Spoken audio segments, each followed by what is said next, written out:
Good morning students, my name is Anirudh and I am from Adarsh senior secondary school Khai Shergarh. तो हमारी class 10th की science का chapter 3 चल रहा है। इसकी ऑलरेडी 5 वीडियोस हो चुकी हैं, तो आप उनको पहले देख लीजिए। तो आज का जो हमारा टॉपिक है वो है extraction of metals in top of the reactivity series, यानी कि सबसे अधिक अभिक्रियाशील धातुओं का निष्कर्षण कैसे किया जाता है, यानी कि जो सबसे अधिक अभिक्रियाशील धातुएँ हैं उनको कैसे प्राप्त किया जाता है। शुरू करते हैं आज की video. These metals are very reactive. अब हम जानते हैं कि जो हमारी रिएक्टिविटी सीरीज़ है, यानी कि जो हमने अभिक्रियाशीलता श्रेणी की थी, उसमें सबसे ऊपर जो स्थित धातुएं हैं वो अत्यधिक अभिक्रियाशील होती हैं। So they can not be obtain from their ores by heating them. तो सिर्फ हम उनको अत्यधिक गर्म कर उनको प्राप्त नहीं कर सकते, ठीक है। यानी कि जो उनके अयस्क हैं उनको हम अधिक गर्म कर जो धातुएं हैं वो प्राप्त नहीं कर सकते। So these metals are obtained by electrolytic reduction. तो इनको कैसे प्राप्त किया जाता है, तो इसके लिए एक स्पेशल मेथड है, यानी कि एक विशेष तरीका है जिसको हम बोलते हैं इलेक्ट्रोलिटिक रिडक्शन, यानी कि विद्युत अपघटन, ठीक है। अब ये विद्युत अपघटन क्या होता है? Sodium, magnesium and calcium are obtained by the electrolysis of their molten chlorides. अब जैसे कि हमने top of the reactivity series है, यानी कि जो अभिक्रियाशीलता श्रेणी है उसके सबसे ऊपर स्थित धातुएं जैसे कि सोडियम है, मैग्नीशियम है, कैल्शियम है, ठीक है। तो इनके जो क्लोराइड्स होते हैं जब वो पिंगली व्यवस्था में होते हैं, ठीक है, तो उनका विद्युत अपघटन करके धातुएं प्राप्त की जाती हैं, ठीक है। यानी कि जो इनके मोल्टन क्लोराइड्स हैं, मोल्टन मतलब जो पिंगले हुए क्लोराइड्स हैं, ठीक है, उनका इलेक्ट्रोलिसिस करके इन धातुओं को प्राप्त किया जाता है। The metals are deposit at the cathode. Cathode का मतलब होता है negatively charged electrode, whereas chlorine is liberated at the anode. Anode का मतलब होता है पॉजिटिवली चार्ज्ड इलेक्ट्रोड। तो इलेक्ट्रोड क्या होते हैं? तो आपने बैटरी देखी होगी, ठीक है। बैटरी के ऊपर एक जगह पे प्लस का मार्क लगा होता है और एक जगह पे माइनस का मार्क लगा होता है, ठीक है। तो वो क्या किसको दर्शाते हैं? इलेक्ट्रोड्स को दर्शाते हैं। तो पॉजिटिव का मतलब क्या होता है? एनोड, ठीक है, यानी कि पॉजिटिव चार्ज वाला इलेक्ट्रोड, और जो नेगेटिव का साइन होता है उसका मतलब क्या होता है? कैथोड, यानी कि नेगेटिवली चार्ज्ड इलेक्ट्रोड, ठीक है।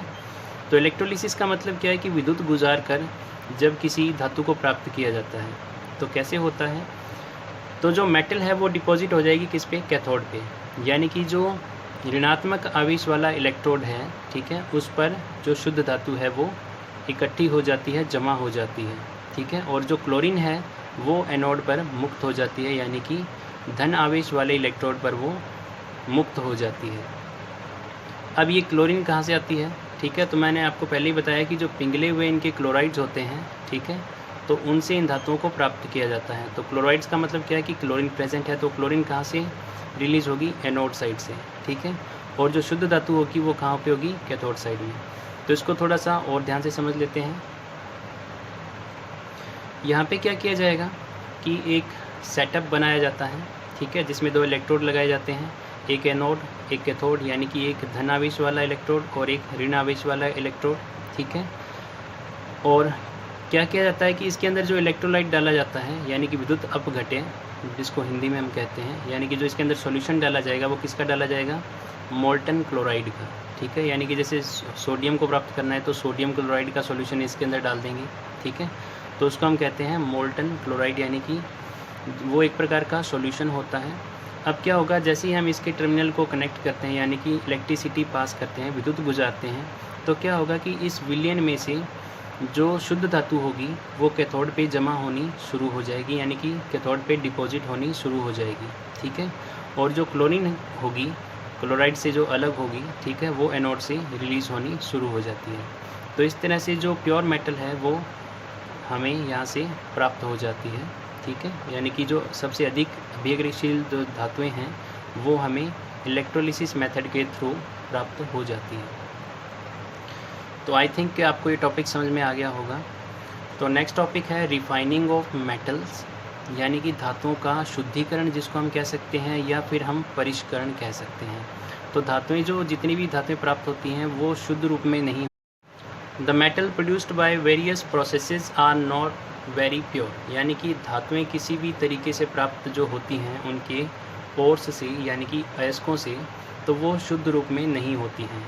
दे contain impurities which must be remove to obtain pure metal. तो उनके साथ कुछ अशुद्धियाँ होती हैं, तो उन अशुद्धियों को दूर करके ही शुद्ध धातु जो है वो प्राप्त की जाती है, यानी कि प्योर मेटल जो है वो ऑब्टेन किया जाता है। The impurities of metal can be removed by electrolytic refining. तो जो धातुओं के साथ अशुद्धियाँ होती हैं यानी कि इम्प्योरिटीज़ होती हैं, उनको अलग करने का एक विशेष तरीका है जिसको हम बोलते हैं इलेक्ट्रोलिटिक रिफाइनिंग। इलेक्ट्रोलिटिक रिफाइनिंग विद्युत अपघटनीय परिष्करण यानी कि धातुओं को विद्युत अपघटन के द्वारा शुद्ध करना। तो इलेक्ट्रोलिटिक रिफाइनिंग की प्रोसेस को समझने के लिए आप सबसे पहले ये 2 फोटोग्राफ देख लीजिए जो अभी आपको वीडियो के अंदर दिखाई देंगे। इनको अच्छे से देखिए और अच्छे से इनको समझ लीजिए, फिर हम आगे का टॉपिक करेंगे।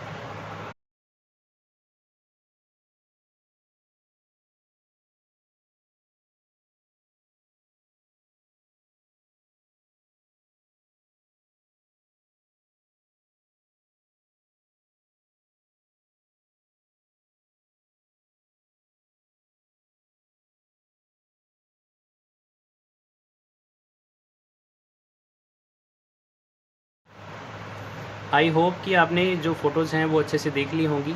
तो अभी हम समझ लेते हैं कि क्या होता है इलेक्ट्रोलिटिक रिफाइनिंग यानी कि विद्युत अपघटनीय परिष्करण।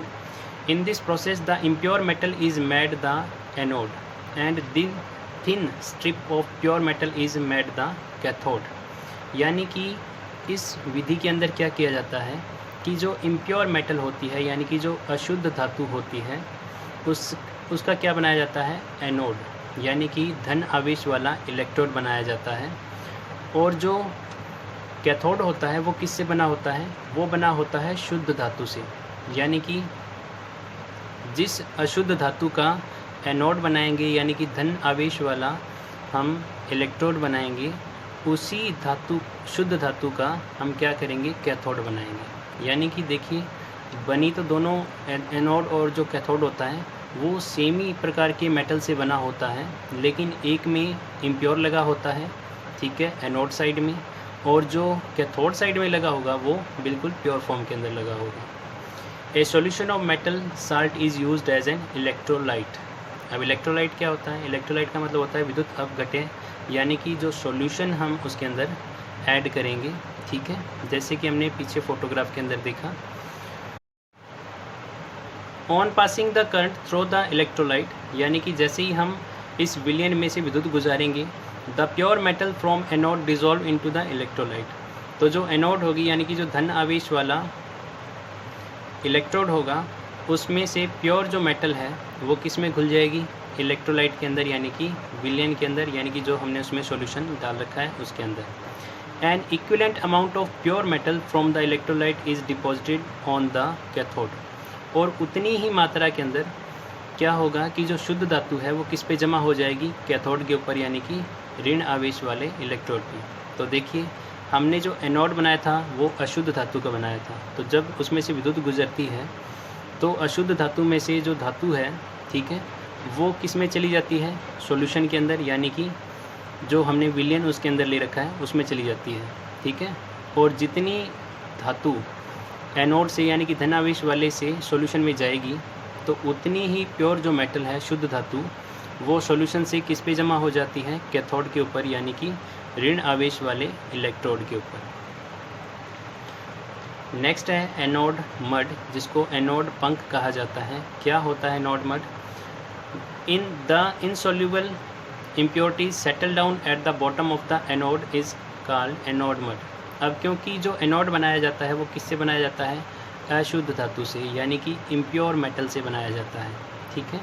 अब जैसे ही वो घुलना शुरू होगा, ठीक है, तो जो शुद्ध धातु है वो तो विलयन में चली जाती है, लेकिन जो अशुद्धियाँ हैं वो कहाँ पे जमा हो जाएगी, एनोड इलेक्ट्रोड जो है, यानी कि जो पॉजिटिवली चार्ज्ड इलेक्ट्रोड है, ठीक है, एनोड, उसके नीचे जमा हो जाती है, ठीक है। और ये जो अशुद्धियाँ होती हैं ये सॉल्यूशन के अंदर डिज़ोल्व नहीं होती हैं, यानी कि ये अघुलनशील अशुद्धियाँ होती हैं, ठीक है। तो क्योंकि वो एनोड के नीचे जमा होती हैं तो इसीलिए उसको कहा जाता है एनोड मड, या हिंदी में हम इसको एनोड पंख कहते हैं।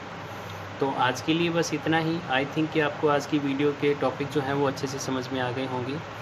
तो आज के लिए बस इतना ही। Thank you.